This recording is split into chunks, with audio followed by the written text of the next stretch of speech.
Bonjour, je suis David Le Sueur, directeur recherche et développement et directeur général de la société Enersense. Enersense est une société spécialisée dans les aérogels de silice, devenue indépendante en 2018.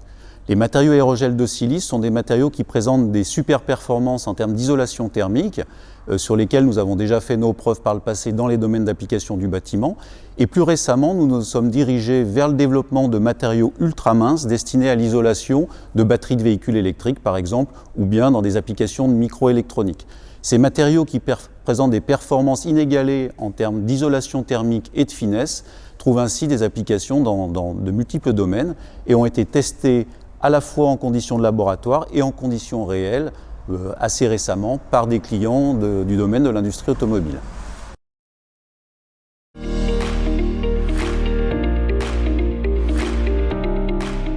Donc c'est en 2019 qu'Enersense a répondu à des besoins marchés qui étaient pour le microélectronique et pour les marchés du véhicule électrique grâce à son produit super isolant, le Skogar. Et donc à partir de ce moment-là, Enersense a voulu industrialiser et commercialiser cette nouvelle innovation. Et c'est grâce à l'EIC Accelerator que l'on a pu et que l'on envisage et que l'on fera ce transfert de l'échelle laboratoire à l'échelle industrielle. L'EIC Accelerator permet de financer notamment une ligne pilote et permet de financer tout le développement produit technique de cette nouvelle innovation et de répondre aux besoins marchés.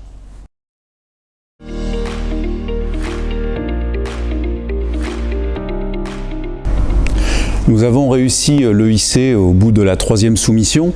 Donc comme vous pouvez le comprendre, c'est un processus qui est quand même relativement complexe. Il faut à la fois sur les phases écrites être capable de démontrer qu'on a un parfait équilibre, on va dire sur 4 fondamentaux principaux. Alors la technique, généralement, les startups, on est plutôt bon. Enersense, on a 10 ans d'expérience, 6 familles de brevets.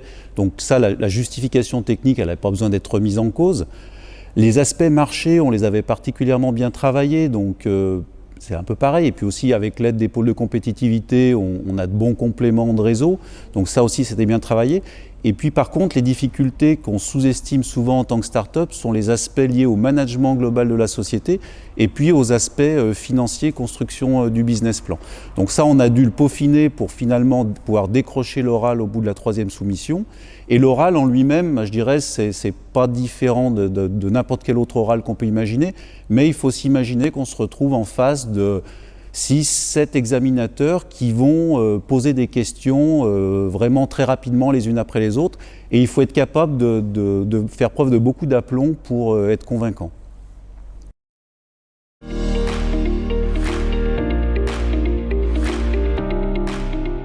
Avant de monter le projet Enmotion et de répondre à l'appel EIC Accelerator, nous avons participé à 2 projets européens, le projet Wallace et le projet Homeskin.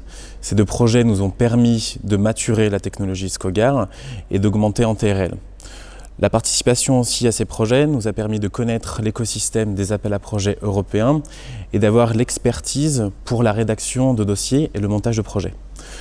Pour finir, il est aussi important pour arriver au succès de ce type d'appel à projet, notamment le EIC Accelerator, de se faire accompagner de tout l'écosystème, soit régional, des pôles de compétitivité, de cabinets de consulting, afin de déposer le meilleur projet et d'être sélectionné.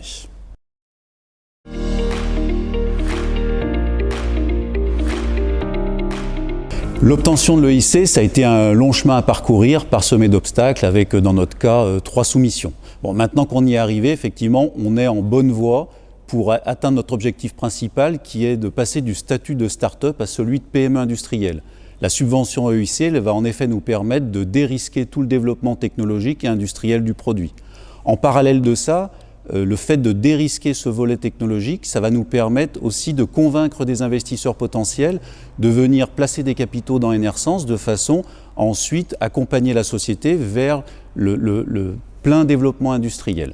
Donc en conclusion, je dirais que même si de prime abord le montage de ce type de dossier peut sembler complexe et long, c'est particulièrement important pour des startups qui ont des produits convaincants et aptes à répondre à des besoins du marché, de se diriger vers ce type de soumission et de programme.